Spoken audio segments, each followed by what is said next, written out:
बैल और शेर की कहानी। एक जंगल में तीन बैल रहा करते थे। तीनों आपस में अच्छे मित्र थे। वो घास चरने के लिए जंगल में एक साथ ही जाया करते थे। उसी जंगल में एक खूंखार शेर भी रहता था। इस शेर की कई दिनों से इन तीनों बैल पर नजर थी। वह इन तीनों को मारकर खा जाना चाहता था। उसने कई बार बैलों पर आक्रमण भी किया, लेकिन बैलों की आपसी मित्रता के कारण वो कभी सफल नहीं हो पाया। जब शेर उन पर हमला करता था, तो तीनों बैल त्रिकोण बनाकर अपने नुकीले सींगों से अपनी रक्षा करते थे।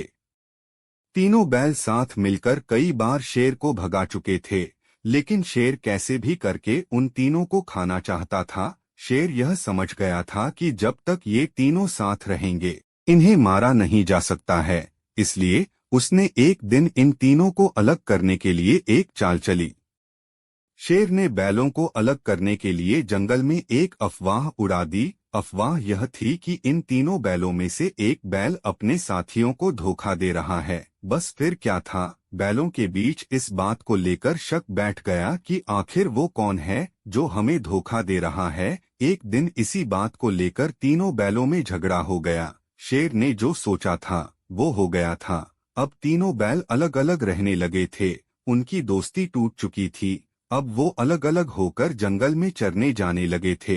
बस शेर को इसी मौके का इंतजार था। शेर ने एक दिन उन तीनों बैलों में से एक पर हमला बोल दिया।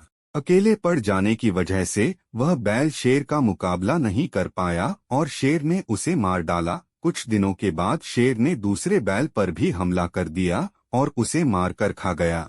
अब सिर्फ एक बैल बचा था। वह समझ गया था कि शेर अब उसको भी मार डालेगा। उसके पास बचने की कोई उम्मीद नहीं थी। वह अकेले शेर का मुकाबला नहीं कर सकता था। एक दिन जब वह जंगल में घास चरने गया था, तो शेर ने उसे भी अपना शिकार बना लिया। शेर की चाल पूरी तरह कामयाब हुई और उसने तीनों बैलों की दोस्ती तोड़कर उन्हें अपना शिकार बना लिया था।